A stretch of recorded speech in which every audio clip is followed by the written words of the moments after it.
Okay, let's unpack this deep dive tailor-made just for you. Mm-hmm. We're diving into a really profoundly moving and complex story. It all started back in 2009, an autumn night Metallica concert in Charlottesville, Virginia. Right. Our mission today, to understand the tragic vanishing of Morgan Harrington. She was a 20-year-old student. Yeah.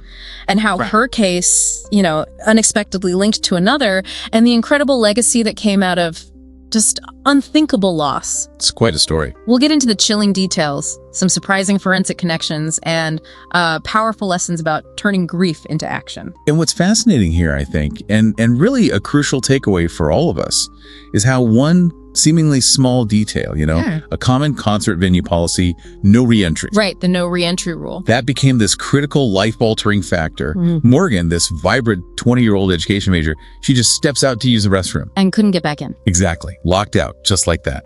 Wow. Locked out. That's a moment, so many of us can probably relate to that feeling, right? Being stuck outside somewhere. Definitely. So, okay, she's outside. Her friends call her cell phone, around 8:48 p.m.? What did she say? She told them, basically, don't worry. She said she'd find a way home. Okay, find her own way. And that was it. The last they heard from her. And the very next day? The very next day, her black purse was found. It was in the nearby University of Virginia, a UVA parking lot. Was her stuff still in it? Her ID was there, yeah. But significantly, her phone batteries, they were deliberately removed. Which, immediately raised huge alarm bells. Yeah, that's not just losing a phone, that's intentional. A grim discovery. Every parent's worst nightmare, really. Absolutely. But her parents, Dan and Gil Harrington, instead of just waiting, they chose a different path, didn't they? What was their immediate strategy? They launched this really relentless public campaign. They understood right away, I think, that widespread public attention was their most powerful tool. Mm-hmm. They were just everywhere. Media interviews, they started a blog, findmorgan.com. It's a powerful lesson in self-advocacy when you're in a crisis like that. And this really aggressive public push. Yeah. Did it work? Did it get the results they hoped for? Did it gain traction? Oh, it absolutely did. The story went national pretty quickly. Even Metallica got involved, added $50,000 to the reward. Wow. Yeah, brought the total up to $150,000. Yeah. The Virginia State Police released a timeline. They traced Morgan to about 9:30 p.m. that night. Okay. That's when she was last seen, apparently hitchhiking on the Copley Road Bridge. Hitchhiking, okay. And then silence for 101 agonizing days. Just nothing. 101 days, just unimaginable waiting. What happened when that silence finally broke? January 26, 2010. Her skeletal remains were found. They were on Anchorage Farm, which is about 10 miles from the arena. 10 miles, okay. The medical examiner confirmed it was Morgan, ruled it a homicide. Her parents later confirmed some horrific details. She had suffered broken bones. She was raped before she was killed. Just awful. You mentioned unexpected forensic links earlier. Was there a specific breakthrough, something that connected Morgan's case to something bigger? Absolutely. So months earlier, remember, a Black Pantera t-shirt had been found near the arena. Right, the t-shirt. In April 2010, forensic tests confirmed it was Morgan's. But the crucial discovery was DNA on that shirt. Okay. It didn't just point to some unknown male. It matched DNA from a sexual assault back in 2005 in Fairfax City. Whoa, so this wasn't isolated at all. This was a pattern, a predator. Exactly, a pattern. What law enforcement understood then was that this ghost, as they sometimes called him, had been active for years, somehow evading capture. A ghost. Chilling. And even more chillingly, they believed the most likely way they'd identify him was if he attacked again. Oh, that's unbearable. For Gil Harrington, Morgan's mother, that was just unbearable. She refused to just passively wait for another family to go through that kind of... And that refusal, that really sparked a profound transformation for the Harringtons, didn't it? Shifting them from, victims to these powerful advocates. Definitely. Meanwhile, this ghost predator, Jesse Matthew Jr., he was hiding in plain sight, right there in Charlottesville. Yeah. And he had a history, didn't he? What does his past tell us? Well, before Morgan, he'd actually been accused of sexual assault twice at two different universities in Virginia back in 2002 and 2003. Twice. And what happened? Both times he just left the schools. No criminal charges were ever filed. Seriously? So no real consequences? Basically, yeah. Mm-hmm. Which highlights, significant systemic failures, a lack of formal consequences, maybe a lack of information sharing between the institutions. It allowed him to essentially move on with a clean slate. which likely emboldened him. You'd have to think so. He even worked jobs like a hospital orderly and, tellingly, a taxi driver in Charlottesville. Giving him access. Crucial access. His co-workers apparently even joked that he looked like the police composite sketches. No. Yeah, the drawings based on witness descriptions after Morgan's case. Unbelievable.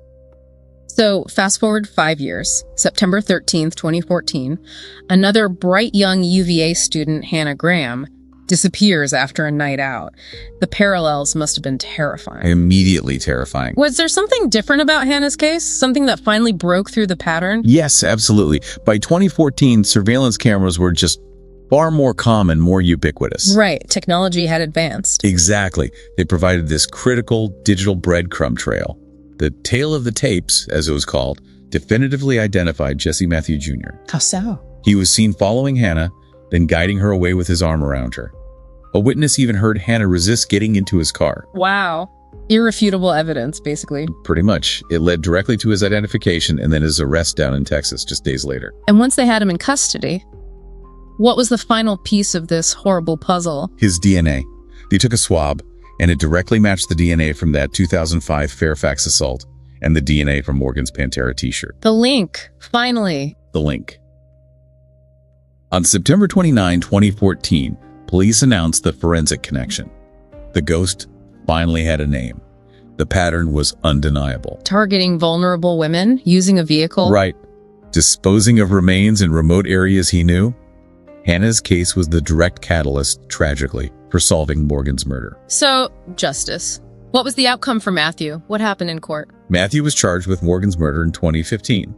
Then on March 2, 2016, he pleaded guilty, both murders, Morgan's and Hannah's, and their abductions. He avoided the death penalty that way. And the sentence. He received 4 consecutive life sentences for those crimes, added to 3 prior life sentences he got for the 2005 assault. So he'll never get out. No, never. And the family's closure? I mean, if there ever can be such a thing, what did their victim impact statements reveal? Oh, just heartbreaking. Dan Harrington spoke of a world that had simply gone gray. Understandable. And Sue Graham called Hannah a heroine who helped change the world because her case led to Matthew's capture. Justice was served, legally speaking, but for the families. It clearly didn't bring peace. No, how could it? But what's truly remarkable, as you said, is how the Harringtons transformed that anguish. It really is. Yes, from that unbearable loss, they chose action. They founded Help Save the Next Girl. What does this organization embody? What's its mission? Well, the name itself, Help Save the Next Girl, that's Gil Harrington's refusal, right? Refusal to let another family suffer that way. Mm-hmm. Their mission is basically to sensitize young women to potential danger, promote safety practices, and build community vigilance. It's really become a national movement. It has. Yeah, they have college and high school chapters. They do safety presentations, legislative advocacy, use social media campaigns for missing persons. Wow. They've even established a scholarship at Virginia Tech Carilion School of Medicine and built the Morgan Harrington Educational Wing at an orphanage in Zambia. It's an incredible legacy. It really is. So what does this all mean for you listening? This deep dive into Morgan Harrington's story and the just relentless work of her parents, Dan and Gil. It offers such a powerful testament, doesn't it? It truly does. That even facing unimaginable loss, the human spirit can transform grief into a real force for good. It's a profound example of how one life, even after being silenced, can keep impacting countless others, and how vigilance and community action are just absolutely vital. Indeed. You know, from that seemingly small detail of a concert policy to the systemic failures that let a predator operate, and then straight through to the Harringtons' proactive advocacy with Help Save the Next Girl, this whole story really illuminates how interconnected our safety truly is. Yeah. It kind of compels us, I think, to consider how we can all be more aware, maybe more vigilant, more connected in our own communities to help prevent future tragedies. Right. So the question for you is, what can you take away about the power of advocacy, the importance of questioning those systemic gaps, and maybe the enduring impact of a life well lived no matter how short it might be?